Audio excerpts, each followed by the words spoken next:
লি সাদরি ওয়া ইয়াসসির লি আহলিল উকদাতাম মিন লিসানি ওয়া ইয়াফকাহু কাওলি। সম্মানিত হাজরিন, ইসলামের দ্বিতীয় খলিফা, আমরা এর আগে ইয়ামামার যুদ্ধ সম্পর্কে আলোচনা করেছিলাম। আবু বকর রাদিয়াল্লাহু তাআলা খেলাফতের সময় ইসলামের মধ্যে অনেক বিশৃঙ্খলা দেখা দেয়। বিশেষ করে যারা অনেকেই যাকাত দিতে অস্বীকার করে এবং অনেকেই ইসলাম থেকে মুরতাদ হয়ে যায় এবং অনেকেই নবুয়তের দাবি করে। হযরত আবু বকর রাদিয়াল্লাহু তাআলা তিনি খেলাফতের দায়িত্বে অধিষ্ঠিত হওয়ার পরে তিনি অনেক বড় বিপাকে পড়ে যান, কিন্তু তিনি আস্থা হারান না। মহান আল্লাহ তাআলার উপর তাওয়াক্কুল করে তিনি এই সমস্ত ফিতনা ফাসাদের মোকাবিলা করেন এবং তিনি এই সমস্ত ফিতনা ফাসাদ দূর করে সুন্দর খোলাফায়ে রাশিদিনের মতো সুন্দর একটি রাষ্ট্র উপহার দেন। সম্মানিত হাজরিন, তারই একটা বিষয় হলো তিনি তার জীবনের শেষের দিকে 13 হিজরিতে আজনাদাইনের যুদ্ধে তিনি অভিযান পাঠান। সেখানে আজনাদাইনের যুদ্ধে বিশাল রোমান বাহিনীর 90,000 লোক, 90,000 সৈন্যের বিরুদ্ধে মাত্র অল্প কয়েক কিছু মুসলমান সৈনিক তারা জিহাদ করেছিলেন এবং এই জিহাদে মুসলমানদের ব্যাপক বিজয় লাভ করে 90,000 সৈন্যের মধ্যে এই রোমান সৈন্য 50,000 সৈন্য নিহত হয়। বিশাল একটা বিজয় আসছিল। এই বিজয়ের পরে রাজা হিরাক্লিয়াস, রোমের সম্রাট হিরাক্লিয়াস চিন্তা করলো যে কি ব্যাপার, আমাদের যে অবস্থা, মুসলিমরা তো মনে হয় আমাদেরকে শাম দেশ থেকে উৎখাত করার বিদায় ঘণ্টা বাজায় দিয়েছে। তাই তিনি অত্যন্ত সচেতন হলেন এবং এই ব্যাপারে খুব তৎপর হলেন। আর এই বিষয়ে রাসূল সাল্লাল্লাহু আলাইহি ওয়াসাল্লামের জীবদ্দশায় রাসূল সাল্লাল্লাহু আলাইহি ওয়াসাল্লাম তিনি মদিনার খেলাফতের জীবনে তিনি যখন মদিনায় খেলাফত কায়েম করলেন, তখন অনেক রাষ্ট্রপ্রধানকেই তিনি ইসলামের দাওয়াত দিয়ে চিঠি দিয়েছিলেন। সেখানে রোমান সম্রাট হিরাক্লিয়াসকেও তিনি ইসলামের দাওয়াত দিয়ে চিঠি দিয়েছিলেন। বললেন আসলিম তাসলিম, ইসলাম গ্রহণ করো, নিরাপদে থাকবে। হিরাক্লিয়াস এই দাওয়াতের পত্রটা যাচাই করার জন্য আবু সুফিয়ানকে ডেকে পাঠান। আবু সুফিয়ানকে দরবারে ডেকে নিয়ে তিনি ওই মুহাম্মদ সাল্লাল্লাহু আলাইহি ওয়াসাল্লামের নবুয়তের সততা প্রমাণ করার জন্য তার কাছে অনেক কিছু প্রশ্ন করেন, অনেক কিছু খুঁটিনাটি করে জিজ্ঞাসাবাদের পরে হিরাক্লিয়াস সিদ্ধান্ত উপনীত হইল যে হ্যাঁ, হযরত মুহাম্মদ সাল্লাল্লাহু আলাইহি ওয়াসাল্লাম সত্য নবী, আল্লাহর সত্য নবী, এতে কোনো সন্দেহ নাই। কিন্তু তার ইচ্ছা ছিল ইসলাম গ্রহণ করবে, কিন্তু সে চিন্তা করলো আমি যদি ইসলাম গ্রহণ করি আমার পরিষদ সব খ্রিস্টান, আমার সেনাপতি সব হলো খ্রিস্টান, আমি যদি এখন ইসলামের ঘোষণা দিই আমার রাজত্ব টিকবে না। এই মনে করিয়া এই রাজা হিরাক্লিয়াস সে ইসলামের ঘোষণা দেয় নাই। সে মনে করছে যে এইভাবে তার রাজত্ব টিকায় রাখবে। আসলে ইসলাম ছাড়া ক্ষমতা টিকায় রাখা কঠিন। সে চেয়েছিল তার ক্ষমতাটা টিকায় রাখার জন্য, কিন্তু সে মূলত তার ক্ষমতা টিকে নাই। তো এইভাবে রাসূল ইসলাম যারা বিভিন্নভাবে যাদেরকে দাওয়াত দিয়েছিলেন, বিশেষ করে ইয়ামেনের শাসনকর্তা তিনিও ছিলেন ওই রোমকদের সমর্থনে, তাকেও তিনি দাওয়াত দিয়েছেন, তিনিও ওই দাওয়াত গ্রহণ করেছিলেন এবং রাসূল তাকে নিরাপত্তা দিয়েছেন। তো এইভাবে রাসূল সাল্লাল্লাহু আলাইহি ওয়াসাল্লাম বিভিন্নভাবে দাওয়াত দিলেন। অনেকেই দাওয়াত হয়তো গ্রহণ করছে, অনেকে করে নাই। হিরাক্লিয়াস সেইভাবে তিনি বালক মানুষ, বিশেষ করে যেহেতু এর আগে 13 হিজরিতে আজনাদাইনের যুদ্ধে তাদের শোচনীয় পরাজয় হয়। আর এটার জবাব দেওয়ার জন্য রাজা হিরাক্লিয়াস তিনি অত্যন্ত দক্ষতার সাথে সেনাবাহিনী তৈরি করেন। মুসলিমদেরকে ঘায়েল করার জন্য, মুসলিমদেরকে উৎখাত করার জন্য 2.5 লক্ষ সৈন্য তারা তৈরি করল।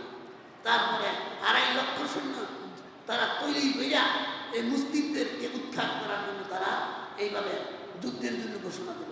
এদিকে মুসলিম বাহিনী তখন এই সময়টা ছিল হযরত আবু বকর উমর রাদিয়াল্লাহু তাআলার সময়। এই ইয়ারমুকের যুদ্ধটা হয়েছিল হিজরি 15 সালের 5ই রজব সোমবার দিন প্রথম যুদ্ধ শুরু হয়। মোতাবেক খ্রিস্টাব্দে আগস্ট মাসের 15 তারিখ, ঐতিহাসিক 15 তারিখ হয়তো একদিন সেদিক হইতে পারে, ওনারা এই ধরনের কেউ কেউ বলছে, আবার 13 হিজড়িতেও বলছে। যা 15 হিজড়িতে এটাই সবচেয়ে নির্ভরযোগ্য তথ্য। হিজড়ি 15 সালে তখন খেলাফতে ছিলেন আবু বকর উমর। আবু বকরের মৃত্যুর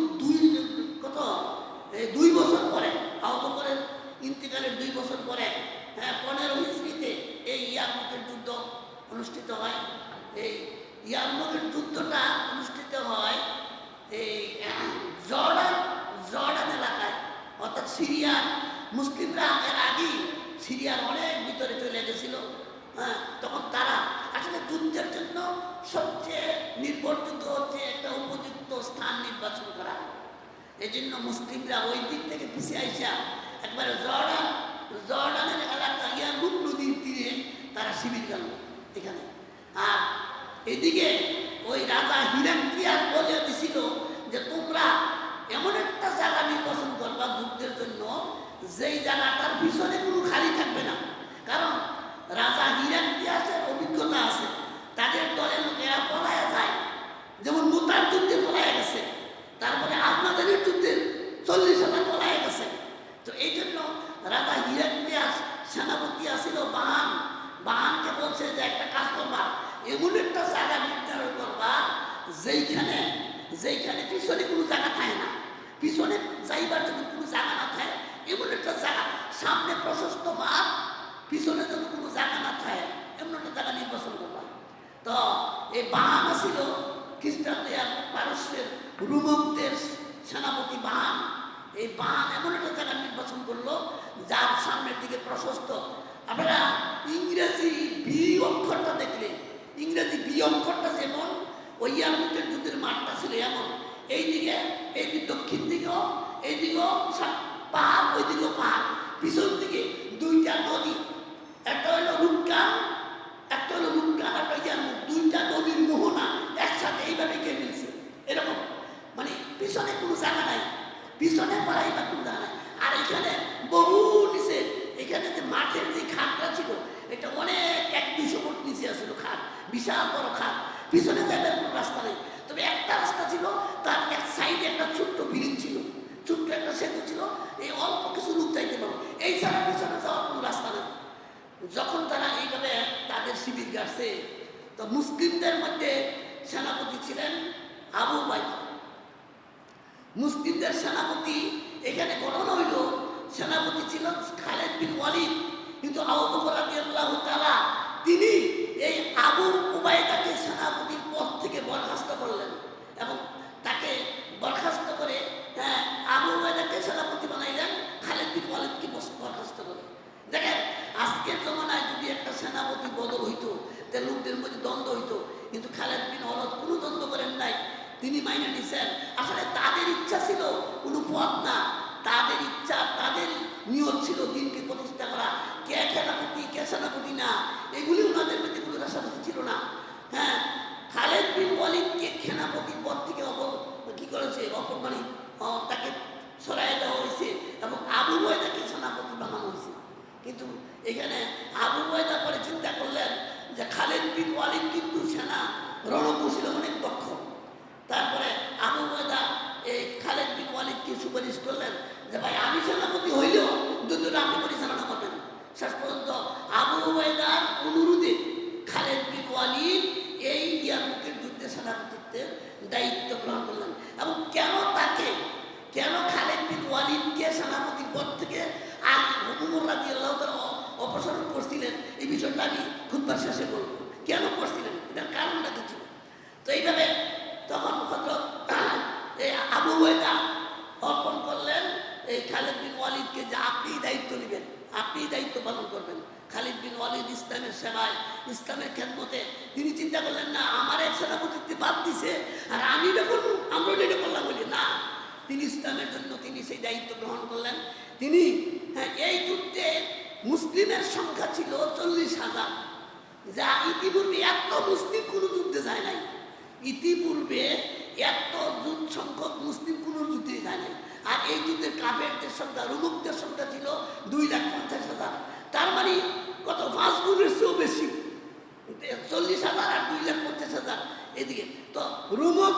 রোমক সম্রাট যে হিরাক্লিয়াস, সে বলছিল যে এই যুদ্ধটা এইভাবে করবা, মাঠটা রাখবা প্রশস্ত, অনেক সামনে দেওয়া অনেক প্রশস্ত, আর পিছনে কিন্তু সংকীর্ণ, যেন কোনো সৈন্য পলাইতে না পারে। এই দিকে তারা ওইভাবেই করছে। হজরতে হজরত আমর ইবনে আস রাদিয়াল্লাহু তাআলা তিনি যখন ময়দানে গেলেন, তিনি ময়দানে গিয়ে দেখেই বলছে যে তোমাদের মুসলিমদেরকে বলছে যে মুসলিম ভাইরা, আপনাদের বিজয় সুনিশ্চিত, কারণ কাফেররা তাদের নিজেদেরকে তারাই উল্টাসা করছে, তারা যেইভাবে শিবির কাটছে, পিছনে কোনো জায়গা নাই, অতএব আমাদের বিজয় সুনিশ্চিত, এভাবে তিনি বলছিলেন। শেষ পর্যন্ত এইভাবে তারা শিবির কাটলো এবং হযরত খালিদ বিন ওয়ালিদ তিনি সৈন্য, সাধারণত সৈন্যদেরকে বিন্যস্ত করতেন 4টা কি 5টা দলে, কিন্তু এই যুদ্ধে খালিদ বিন ওয়ালিদ 1000-এর করে একটা দল করলেন, প্রতি 1000 একটা কমান্ডার, প্রতি 1000-এ এদিকে 40-45টার মতো দল হয়ে গেল এবার। এবং আবু উবাইদাকে রাখলেন মূল কেন্দ্রে, আবু উবাইদাকে মূল কেন্দ্রে রাখলেন, ডাইন বাহুতে দিলেন আমর ইবনে আস এবং সোয়াবিল ইবনে হাসানা দুজনকে, আর বাম বাহুতে দিলেন ইয়াজিদ ইবনে আবু সুফিয়ান এবং ইকরামা ইবনে আবু জাহেল তাদেরকে। এইভাবে তিনি দল গঠন করলেন এবং এইভাবে তিনি সুন্দরভাবে ইয়া করলেন। তো এদিকে এই কাফেরদের, বিশেষ করে এই রোমকদের, যে তাদের একটা নির্দেশ ছিল, এই হিরাক্লিয়াসের পক্ষ থেকে একটা নির্দেশ ছিল এবং তারা এর আগেও করতো, তাদের সৈন্যরা করতো কি যুদ্ধ থেকে পলায়ন করতো। আসলে তাদের তো ইমান নাই, কাফেরদের তো ইমান নাই, আমরা তো মুসলিমরা তো যুদ্ধ করে ইমানের জন্য, ইমানের শক্তি দিয়া, এর জন্য কাফেররা পলায়ন করতো, সুবিধা হইলে মারছে, অসুবিধা হইলে পলায় গেছে না। এই জন্য হিরাক্লিয়াস আগেই বলছে যে এই নীতিটা অবলম্বন করা।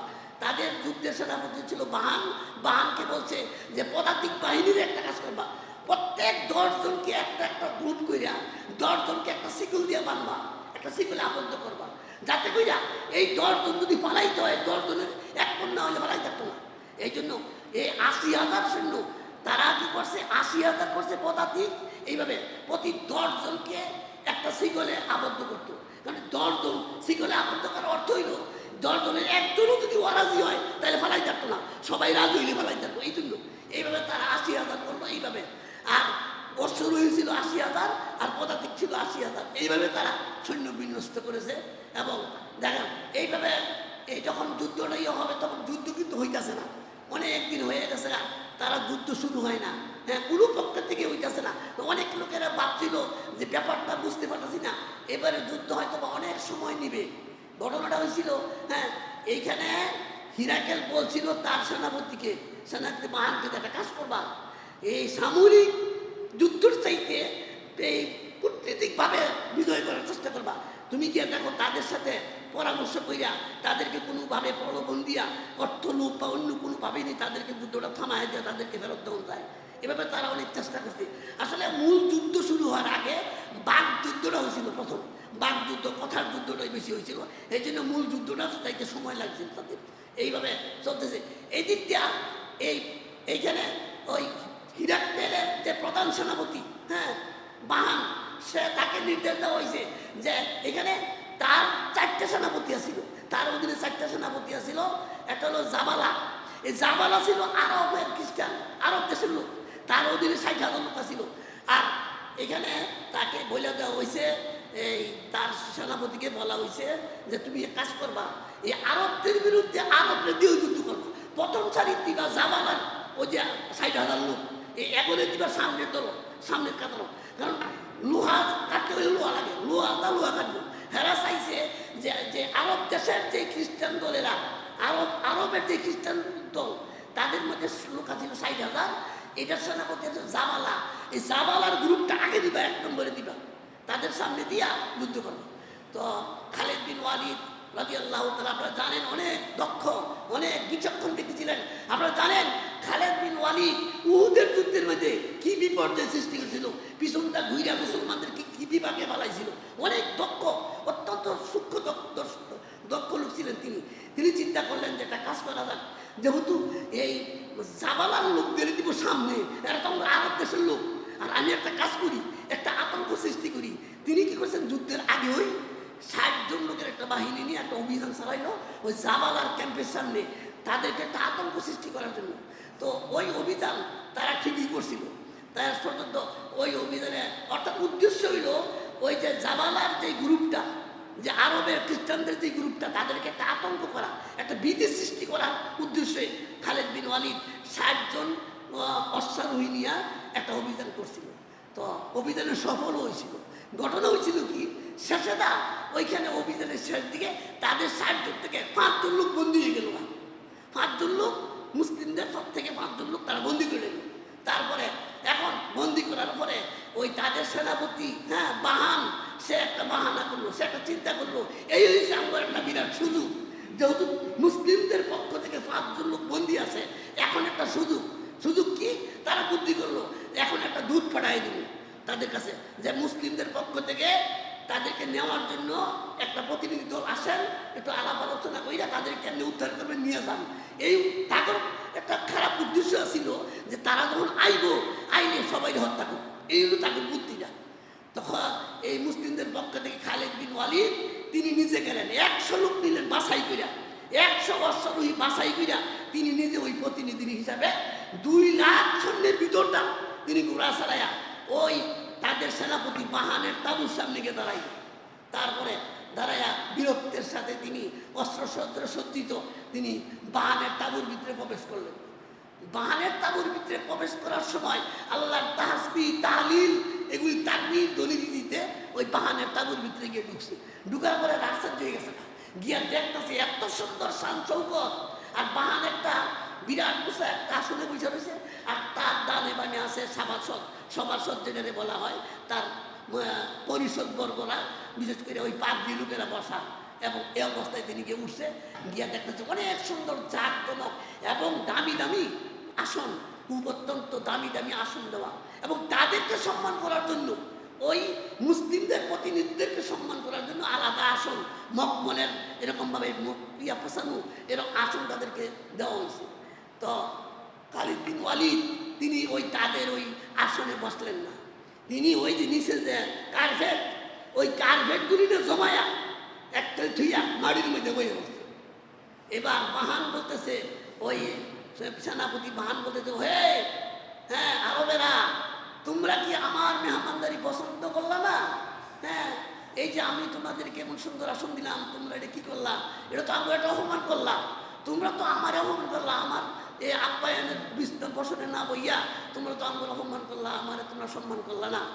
তখন খালিদ বিন ওয়ালিদ বলছিল, দেখো তোমাদের সম্মান করার চাইতে আল্লাহর বিস্তার হয়েছে মাড়ি, এই আল্লাহর বিস্তারকে, আল্লাহকে সম্মান করাই সবচেয়ে। তারপরে তিনি একটা আয়াত বললেন, ওই যে আমরা যে আয়াতটা বলি, মিনহা খালাকনাকুম ওয়া ফিহা নুঈদুকুম ওয়া মিনহা নুখরিজুকুম তারাতান উখরা।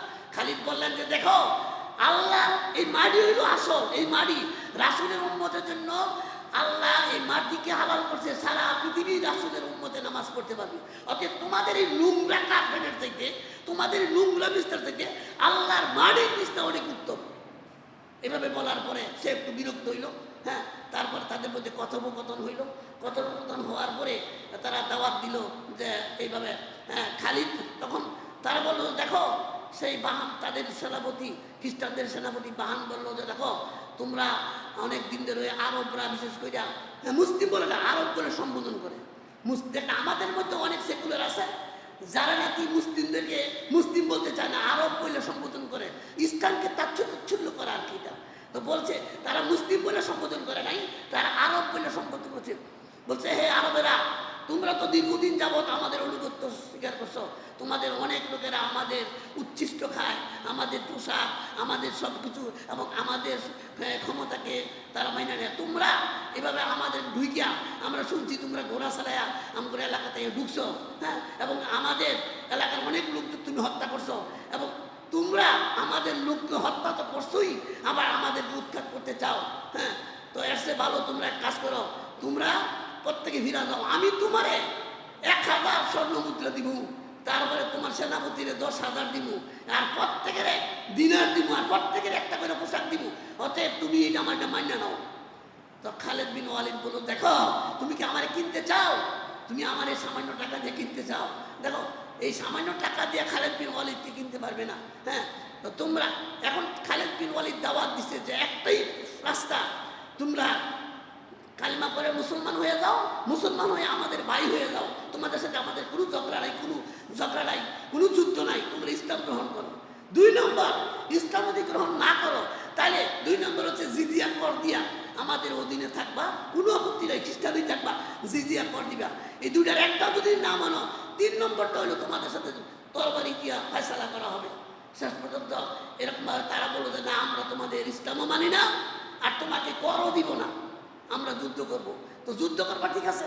এখানে খালিদ বিন ওয়ালিদ একটু ভয় ভীতি সৃষ্টি করছে, তাদের প্রতি একটু ভয়ের আতঙ্ক সৃষ্টি করছে। দেখো ইতিপূর্বে যতগুলি যুদ্ধ হয়েছে, মোতার যুদ্ধ হয়েছে, তোমার 1 লক্ষ মারা গেছে, তারপরে ওই যে আজদের যুদ্ধের মধ্যে 90,000-এর মধ্যে 50,000 মরছে তোমাদের সৈন্য। কিন্তু চাইলে রাখো, আজকে আগামীকাল যুদ্ধ হলে তোমরাই পরাজিত হবে, আল্লাহর রহমতে, আল্লাহর ভরসায় আমরাই বিজয়ী হব। এবং আমরা যদি বিজয় হই, এই তোমাকে এই রশি লাগাইয়া গলার মধ্যে, তোমার এই গলার রশি লাগাইয়া আমরা খলিফার সামনে নিমু, খলিফা উমর তোমাকে শিরচ্ছেদ করবে।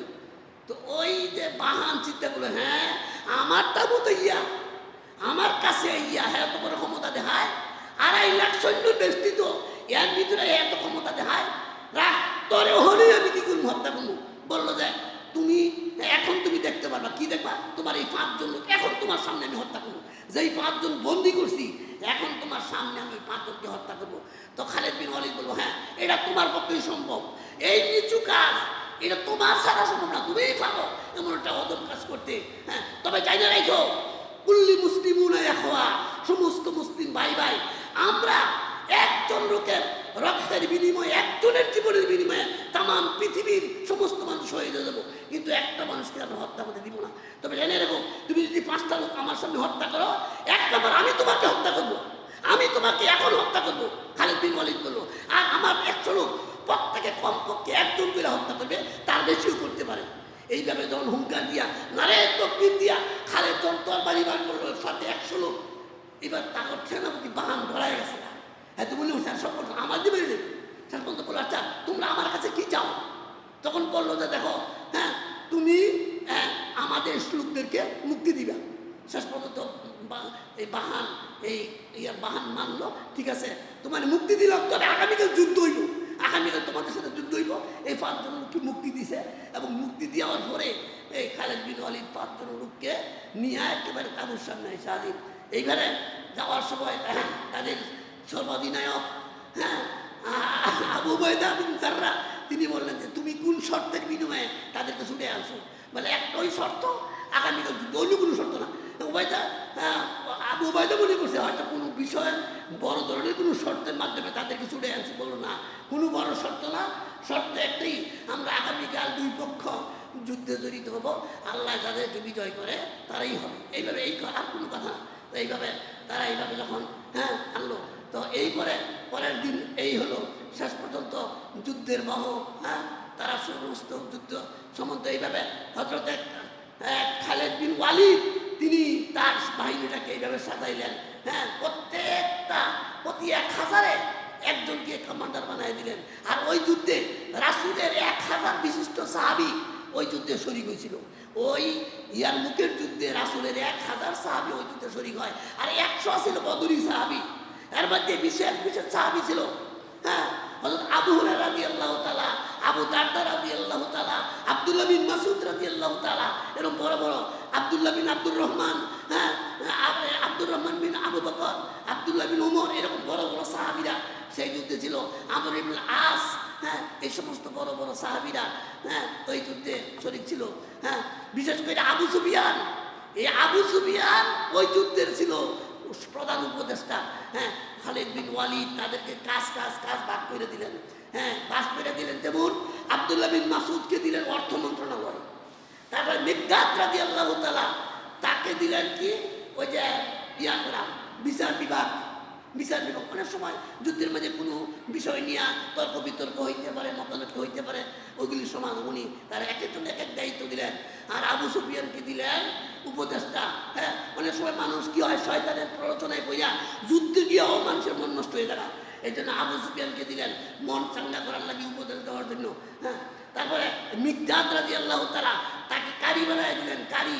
এই যুদ্ধের সময় কোরআনের আয়াতগুলি, বিশেষ করে যুদ্ধ সম্বলিত যে আয়াতগুলি, সূরা আনফালের যে আয়াতগুলি আছে যুদ্ধ সংক্রান্ত, ওই আয়াতগুলি পড়বে আর ওই সৈনিকদের মধ্যে, তাদের মধ্যে চেতনা চেতনা সৃষ্টি করবে। এই যে এক একজনের এক এক দায়িত্ব দিলেন। হ্যাঁ, দেখা গেছে পরের দিন উভয় পক্ষ এরকম যুদ্ধের জন্য সামিল হয়ে গেল। সেই দিনটা ছিল 5ই রজব সোমবার। সেই দিন প্রথম যুদ্ধ শুরু হয়েছিল। 15 সালের 5ই রজব সোমবার দিন তাদের যুদ্ধ শুরু হয়ে গেল। এবং যুদ্ধ শুরু হওয়ার পূর্বে প্রথম মল্লযুদ্ধ হইল। মল্লযুদ্ধে ওই কাফেরদের পক্ষ থেকে 5-6 জন লোক আসছে। 5-6 জন লোক আসছে, সবাই সবাই একে একে সবাই শহীদ হয়ে মানে নিহত হয়েছে। এইভাবে যখন একের পর এক 5-7 জন নিহত হয়ে গেল, তখন তাদের সেনাপতি বাহান চিন্তা করলো, এইভাবে যদি সৈন্য নিহত হইতে থাকে তাহলে বাকি সৈন্যদের মন নষ্ট হয়ে যাবো, তাদের মনোবল হারিয়ে দেব। তারপরে একসাথে আদেশ করে একসাথে আক্রমণ করার জন্য। এইভাবে তারা একসাথে আক্রমণ করলো এবং আক্রমণ করা, এবং খালিদ বিন ওয়ালিদ বলছিল একটাই, যে তোমরা আক্রমণ না, খালি প্রতিহত করবা, ডিফেন্সে কাজ করবা, আক্রমণ না, খালি প্রতিহত করবা। এমনভাবে প্রতিহত করছে তারা সারাদিন চেষ্টা করেও 2.5 লক্ষ সৈন্য চেষ্টা করেও এই যে প্রথম সারিতে যুদ্ধ যে বহু, এটা তারা শেষ করতে পারে নাই। সারাদিনের চেষ্টায় শেষ, এই দিনের যুদ্ধ শেষ। পরের দিনের যুদ্ধের সময় যখন শুরু হবে, তাদের একজন সেনাপতি যার নাম ছিল জুরজা, আবার কেউ বলছে জর্জ, তাদের এক সেনাপতি এইভাবে খালিদ বিন ওয়ালিদের কাছে আসলো। আয়সা বলল যে, খালিদ বিন ওয়ালিদকে বলল যে, আমি একটা কথা শুনছি যে তোমাদের নবী নাকি আল্লাহর কাছ থেকে জান্নাত থেকে একটা তরবারি হয়েছে, আর এই তরবারি নাকি তোমারে দিছে। তো এই তরবারি যারা হাতে থাকে এবার বিজয় হয়, এমন একটা কথা আমি শুনছি, এটা কতখানি সত্য? খালিদ বিন ওয়ালিদ ইচ্ছা করলে তাদেরকে প্রতারিত করার জন্য, ভয় দেখানোর জন্য মিথ্যা বলতে পারতেন। তিনি বলতেন হ্যাঁ এরকম বলতে পারতেন, কিন্তু না, তিনি খালিদ বিন ওয়ালিদ মিথ্যা বলে নাই। তিনি বলছেন না, এগুলি সব গুজব কথা, আমাকে এমন কোনো তরবারি দেওয়া হয় নাই, জান্নাতি তরবারি দেওয়া হয় না, এগুলি গুজব। তবে আমাকে সাইফুল্লাহ রাসূল উপাধি দিয়েছে, সাইফুল্লাহ আল্লাহর তরবারি। আমাকে তো আল্লাহ রাসূল উপাধি দিয়েছে সাইফুল্লাহ, আমি আল্লাহর তরবারি, কিন্তু আমাকে কোনো তরবারি দেওয়া হয় নাই, এরকম ভাবে। তো ওই যে জুরজা, সে বলল যদি আমি ইসলাম গ্রহণ করি, তাহলে কি হবে? আমি কি তোমাদের সমান হবো? বলে হ্যাঁ, আমার সমান না, আমার চেয়ে বেশি হইবা। কেন? তোমরা তো আগে আমার চেয়ে বেশি কেন হইবা? আরে আমি তো রাসূলের সব দেখছি, আমি নিজের চোখে রাসূলের দেখে আমি ইসলাম গ্রহণ করছি। তুমি তো দেখো নাই, আমি রাসূলের মুজেজা দেখছি, রাসূলের মুজেজা আমার সামনে হয়েছে, এগুলি দেখছি, এগুলি দেখি আমি ইমান আনছি। আর তুমি তো কিচ্ছু করছো না, অতএব আমার চেয়ে তুমি ইমানদার বেশি হইবা। এই সেনাপতি দ্বিতীয় দিন, ওই যে জুরজা, জর্জ নামের যে সেনাপতি, সে বলল তাহলে আমি মুসলিম হইতে কি লাগবে বলো, আমি মুসলিম হয়ে যাবো। তারপর তাকে শাহাদা পাঠ করাইলেন, আশহাদু আল্লা ইলাহা ইল্লাল্লাহ ওয়া আশহাদু আন্না মুহাম্মাদান আবদুহু ওয়া রাসূলুহু। দ্বিতীয় দিনে ওই রোমকদের সেনাপতি জুরজা ইসলাম গ্রহণ করার পরে সে মুসলিমদের পক্ষে যুদ্ধ করলো এবং সে এই দিনেই শহীদ হয়ে গেল। হ্যাঁ, এখন ওলামায়ে কেরাম বলছে যে সে জান্নাতের জন্য একজন মানুষ যদি ইমানের পরে সে শহীদ হয়ে যায়, তার নামাজ রোজা কিচ্ছু লাগে না, তার জন্য নামাজ রোজা তাসবিহ তাহলিল কোনো আমল লাগে না, শুধু জিহাদই তার জন্য যথেষ্ট। এটার প্রমাণ দিছে যে বদরের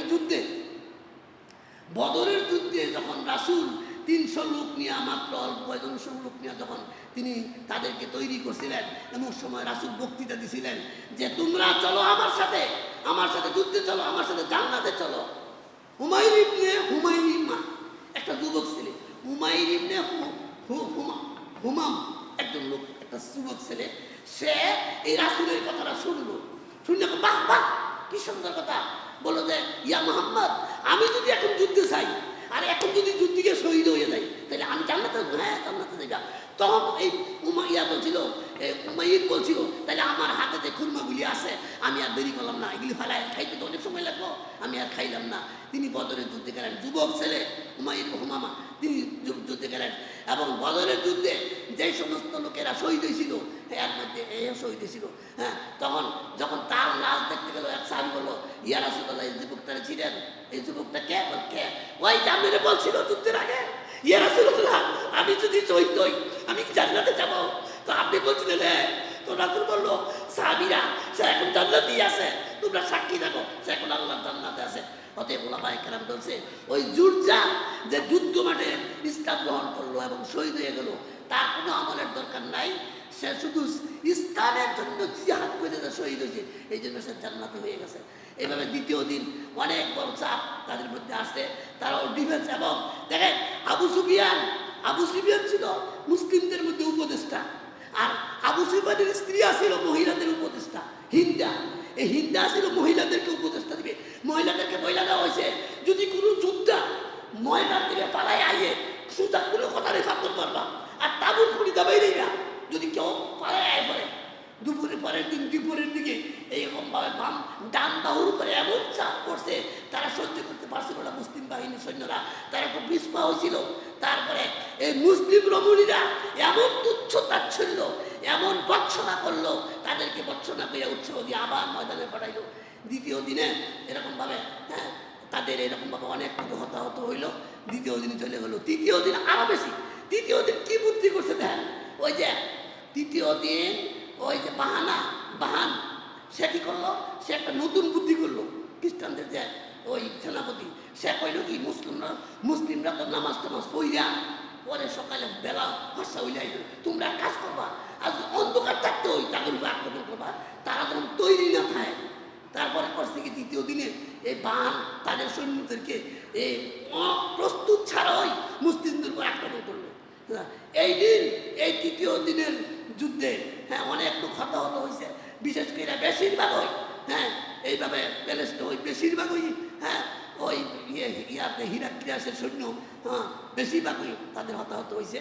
এবং এই দিনে আপনারা শুনলে অবাক হবেন, ইসলামী একজন লোক আছে দিরার নামে একজন লোক, দিরার আজুয়া, সব যুদ্ধে সমস্ত যোদ্ধারা যুদ্ধ করে এই বর্ম পরে, বর্ম বুঝেন তো, অর্থাৎ ওই যে যুদ্ধে লোহা ঘুষা, কিন্তু এই সাহাবি কোনোদিন বর্ম করে না, খালি গায়ে যুদ্ধ করে। তার নাম হলো দিরার ইবনে আজুয়া। তিনি কি করলেন, তৃতীয় দিনে তাদের একজন সেনাপতিকে হত্যা করলেন। এইভাবে তৃতীয় দিনও এইভাবে যুদ্ধ চললো এবং সন্ধ্যা পর্যন্ত। এবং চতুর্থ দিন হইল সবচেয়ে বেশি গুরুত্বপূর্ণ দিন। এই দিন কাফেরদের পক্ষ থেকে এমন দিন আসছিল, এই দিনের অনেক সাহাবীরা এই দিন চক্ষু হারাইছিল। তাদের এই জন্য এই অমূল আইন বলা হয় চক্ষু হারানোর দিন। তীর এমন আসছিল ওই দিন কাফেরদের পক্ষ থেকে, 2.5 লক্ষ লোকের তীর, এরকম যে আকাশে সূর্য দেখা যাইতো না এমন তীর আসতো এবং পঙ্গপালের মতো আসতো। এবং আবু সুফিয়ান তিনি নিজেও একটা চোখ এই দিন হারাইছিলেন। অনেক সাহাবীর চোখ, তারা খালি চোখ মারত, অনেক সাহাবীরা অন্ধ হয়ে গেছিল। আর এই দিনই খুব তুমুল যুদ্ধ হয়েছিল। আর এই দিন যখন ডান বাহুর উপর আক্রমণ করলো, তখন তারা দেখতে পারছিল না। তখন আবু সুফিয়ান, আবু জাহেলের ছেলে ইকরামা বলছিল যে কে আছো, তিনি তখন নিজেকে তাদের ভিতরে একবারে কাফেরদের ভিতরে চলে গেলেন এবং বললেন তোমরা কে আছো আমার হাতে বায়াত করো, কে আছো আমার হাতে বায়াত করো, মৃত্যু পর্যন্ত আমরা জিহাদ করবো। এই ইকরামার হাতে 400 সৈনিক, মুসলিম সৈনিক বায়াত করলো, জীবন থাকতে আমরা কি করবো না, পিছপা হবো না। এই দিন তুমুল যুদ্ধ হয়েছিল। এই দিনেই তারা কিন্তু এখান থেকে অনেক বেশি হতাহত হয়েছে। এবং ইকরিমা রাদিয়াল্লাহু তাআলা, সেই আবু জাহেলের ছেলে ইকরিমা, ওই দিনই কিন্তু জিহাদে কি হয়েছে, শহীদ ছিল। এই দিন যদি ইকরিমা এই 400 লোক যদি বায়াত না করতো, তারা এই দিন পারতো না। আল্লাহর হুকুম, ইকরিমার চেষ্টায় এই দিন মুসলিমরা কি করলো, এই দিন তারা ডিফেন্সে তাদেরকে অনেকটা অগ্রসর হইল, অনেক লোক হতাহত হইল। এবং সেবার শেষে এই দিন তাদের আরো 2 জন বড় বড় সেনাপতি মারা গেল, বড় 2 জন সেনাপতি ওই দিন মারা গেল। এবং বিকালের অবস্থায় এমন হয়েছিল, অনেক সাহাবীরা পড়ে রয়েছে, পানি নাই, পানি হাহাকার, পানির জন্য হাহাকার। এক সাহাবী কাছে পানি নিয়া ওই সাহাবীকে পানি দিবে, ওই আহত সৈনিককে পানি দিবে। সে শুনছে আরেকজন বলতেছে পানি, তখন বলছে ভাই আমার না দিয়া তারে দাও। ওই ব্যক্তি পানি নিয়ে তার কাছে গেছে, ওই লোকের কাছে নিয়ে গেছে, যাওয়ার সময় পানি পান করবো, এমনি শুনতে আছে তার পাশে আরেকজন চিৎকার করছে পানি বইলা। ওই ব্যক্তি বললো ভাই না, আমার ভাইয়ের কষ্ট বেশি, তুমি তার কাছে দাও। এমনভাবে 6-7 জনের কাছে গেছে, শেষ পর্যন্ত ওই যে ফিরে আইসে পরে একজনও বেছে নাই, সেই 7 জনের সবাই শহীদ হয়েছে, কেউ আর পানি পান করতে পারছে না। অর্থাৎ এই জিনিসটাই বুঝেন, নিজের চাইতে অপরের চাহিদাটা বেশি বুঝতো তারা। তারা এই জন্য নিজের জীবনের চাইতে অপরের জীবনটা বিদ্যাচনাটা বেশি বুঝতো। এই দিন চতুর্থ দিনে সবচেয়ে বেশি হতাহত হয়েছে। এরপরে পঞ্চম দিন শুক্রবার, এই দিন আর কোনো পক্ষে আর যুদ্ধ করার মতন না। কাফেররাও অসল, মুসলিমরাও অসল। এই দিন আর কেউ আসে নাই, এই দিন বন্ধ ছিল যুদ্ধ। পঞ্চম দিন শুক্রবার ছিল, ওই দিন যুদ্ধ বন্ধ ছিল। এবার লুজার কাফেরের পক্ষ 4 দিন এই যুদ্ধ করে তারা লুজার হয়ে গেছে না, আর মুসলিমরাও একেবারে অসল হয়ে গেছে যুদ্ধ করে। এরপরে এই দিন খালেদ বিন ওয়ালিদ রাদিয়াল্লাহু তাআলা তিনি চিন্তা করলেন যে বিজয় একদম কাছে। তিনি বিষয়টা পুরো মাঠটা একবার খেয়াল করে দেখে আসলেন। পিছনে হলো খাত, 200-300 ফুট নিচে পড়বো, 300 ফুট নিচে পড়বো যেই খাত, আর দুই সাইডে পাহাড়।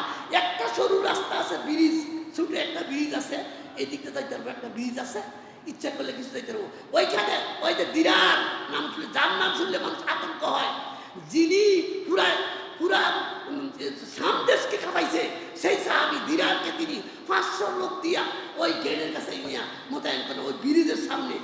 ওই যে খালেদ বিন ওয়ালিদ রাতের বেলায় ওই দিন পঞ্চম দিনের 6ষ্ঠ দিনের সকালবেলায় তিনি 500 অস্ত্র দিয়ে ওই গেটের কাছে ওই ব্রিজের সামনে নিয়ে 500 সৈন্য দিয়া এই দিরারকে মোতায়েন করলেন।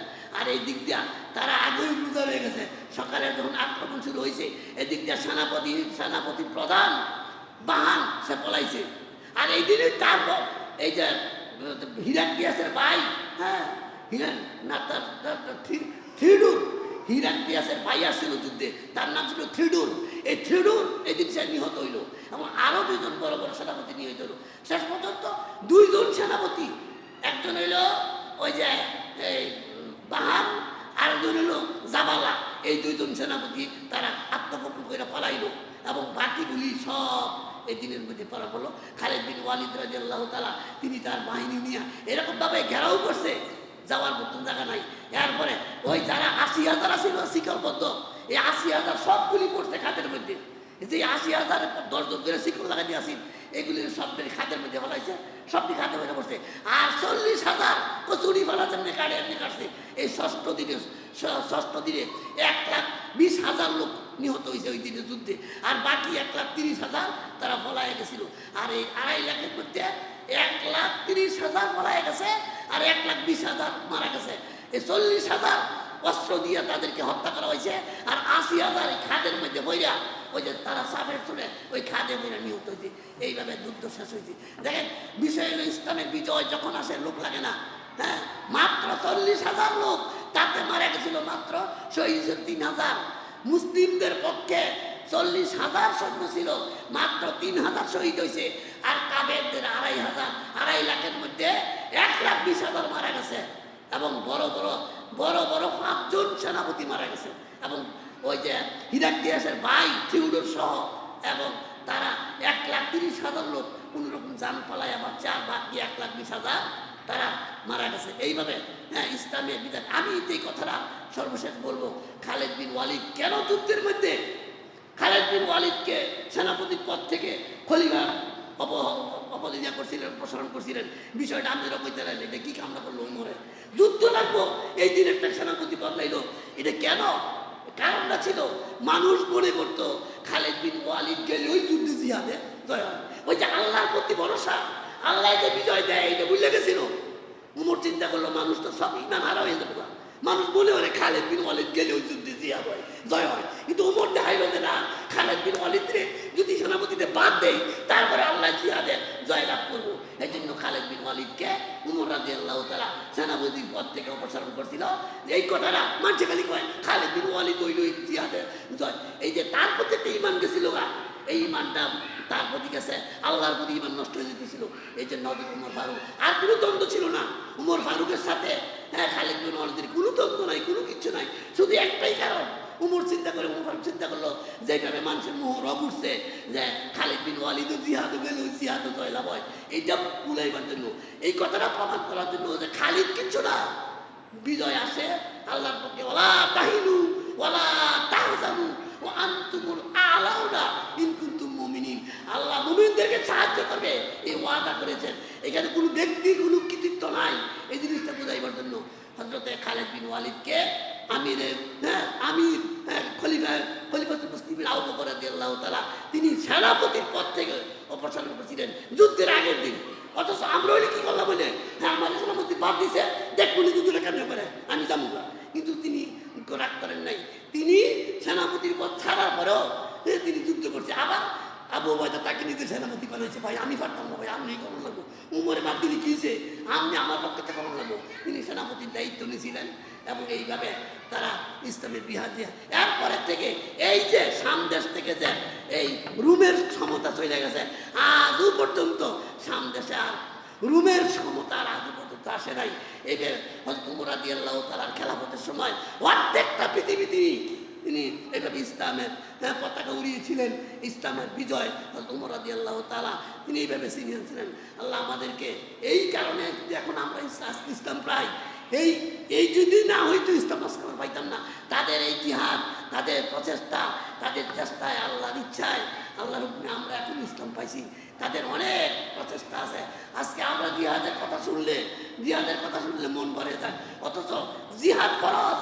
মুসলিম রাষ্ট্রে যে কোনো সময় মুসলিম শাসক যদি জিহাদের ডাক দেয়, প্রত্যেককে জিহাদ করা ফরজ। অতএব এই জিনিসটা আমাদের মধ্যে হীনমন্যতা আমাদের মনে হয়। কিন্তু সাহাবীরা দেখেন, একদিকে ওই প্যালেস্টাইনের রাজা হিরাক্লিয়াস তার সৈন্যকে লোহার শিকল বাঁধা রাখতো, না জানি পড়ায় দেখা। আর মুসলিমদের ঘটনা কি হয়েছে, আপনারা আজনাদাইরের যুদ্ধে সেনাপতি না করছিল, আর দরকার নাই।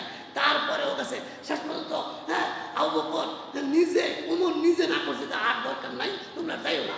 হ্যাঁ নিষেধ করার লাগে যাইও না, আর হ্যাঁ তাকায় রাখতে না, হ্যাঁ লোহার শিকল না বাইন্দা। কারণ কি, এটা বেলুনের মতন দেখছে, বেলুন যেমন অনেক বড় হয়, হুলাইলে বৃত্তে কিছু নাই। এরা তো কাফের ইমান নাই, এই জন্য তাদের ইমানি শক্তি না, তাদেরকে মরা। অতএব কাফের যতই হোক, এগুলির ইমান নাই, এগুলি মৃত মানুষ। হযরত খালিদ বিন ওয়ালিদকে জিজ্ঞাসা করছিলেন একজনে যে আপনি যে হাজার হাজার সৈন্যের বিরুদ্ধে ভিতরে কি একটা যান, আপনার কি ভয় করে না? আপনি যে হাজার হাজার কাফের ভিতরে গিয়ে যুদ্ধ করেন, আপনার কি জীবনের মায়া পায় না? তো খালিদ বিন ওয়ালিদ হাসা দিয়ে বলছিল, আর এটা কি কথা রাখবে, আমি যে যাই তে কোনো জেতা মানুষ, আল্লাহ রাসূল বলছে যাদের ইমান নাই আর মরা। আমি তো মরা মানুষের ভিতরে গেছি, তো আমি ডরাবো করতাম। কাফের তো ইমান নাই, যাদের ইমান নাই এরা তো মৃত, এরা তো জীবিত না। অতএব আমি তো মরা মানুষের ভিতরে গেছি, তো আমি ভয় পাবো কেন? এই জন্য একজন ইমানের শক্তি, এটা হলো শক্তি। আর কাফের তাগুতি শক্তি না, দেখতে দেখা যায় বেলুনের মতন, কিন্তু সামান্য একটু সুইয়ের আঘাতে একটু বুদ্ধিবেদ না করবেন, শেষ হারিয়ে দেবো। 2.5 লক্ষ সৈন্য কিছু নেই, মুসলিমদের মাত্র 40,000 সৈন্যের সঙ্গে 2,500 সবশেষ, 2.5 লাখ সবশেষ, 1,20,000 মরে গেছে। এই জন্য আল্লাহর সাহায্য যখন আসে, তো এইভাবেই আসে। ইজা জা নাসরুল্লাহিল ফাতহু ওয়া রাআইতান নাসা ইয়াদখুলুনা ফি দীনিল্লাহি আফওয়াজা ফাসাব্বিহ বিহামদি রাব্বিকা ওয়াস্তাগফিরহু ইন্নাহু কানা তাওয়াবা। আল্লাহ যখন সাহায্য আল্লাহর পক্ষ থেকে দিছে, তখনই বিজয় হয়েছে। আমাদের কোনো কৃতিত্ব নাই, কৃতিত্ব একমাত্র আল্লাহর দিন, আল্লাহর জমিনে টিকে রাখবেন, এটি সবচেয়ে প্রধান। আমার ইন্দাল বালা ওয়া কুলি কাউলি হাযা আস্তাগফিরুল্লাহ।